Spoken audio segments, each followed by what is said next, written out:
This skeleton belonged to a man who donated his body to science.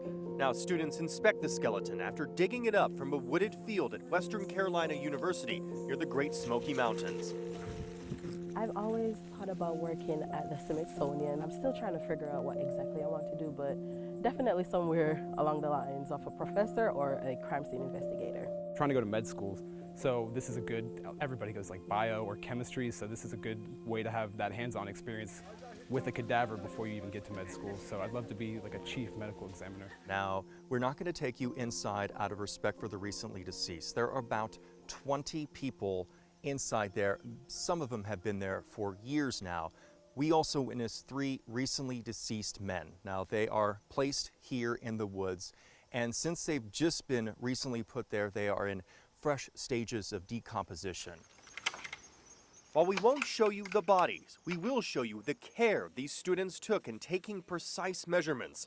Somebody can decompose quickly over a year, or can take a long time, 2-3 years. The science is in trying to find out just how fast that can happen. So that way, forensic investigators find out when potentially a murder victim was actually placed in a field. Best reasons to create more of these similar facilities to kind of better capture these environmental differences, as well as the differences not just in terms of like temperature and humidity, but also the different types of animals that are living in these areas that may be scavenging bodies. Whether inside a lab or in the field, there is a certain reverence and respect among the students and professionals studying the bodies of those mostly older people who donated themselves to science. So for pre-donors, I'd like them to know that they're treated with the utmost respect and that their generous gift is something that can be used for many generations. There are 7 body farms nationwide. Virginia's George Mason University will be the 8th.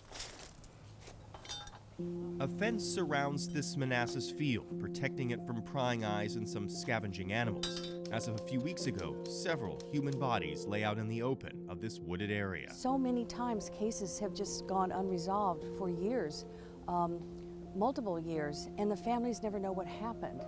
And we can't explain it because we don't know what happened. And so the more information that we're able to develop here, the more we can understand an outdoor homicide scene and what happens. Joining famed former FBI profiler Mary Ellen O'Toole is Anthony Falsetti. After years spent in Bosnia digging up war crimes and mass graves, he joined O'Toole to create the first body farm in the Mid-Atlantic region. This is an opportunity to participate in transformative science. In addition to its cutting-edge lab equipment creating virtual reality crime scene measurements, what makes George Mason unique out of the several body farms nationwide is its DC area location. We are right on the edge of the federal, state governments, the military, so we have the opportunity to collaborate with all of those different agencies. Through the years, these fields will see dozens, maybe hundreds of people laid to rest, but none of them will be buried. And that rest will be intentionally and purposefully interrupted by the curiosity of students determined to help bring answers to the families of the missing and murdered. In Cullowhee, North Carolina, and Manassas, Virginia, Nathan Baca, WUSA 9. So this is our inner acre, and down there we've got a creek that runs all the way through.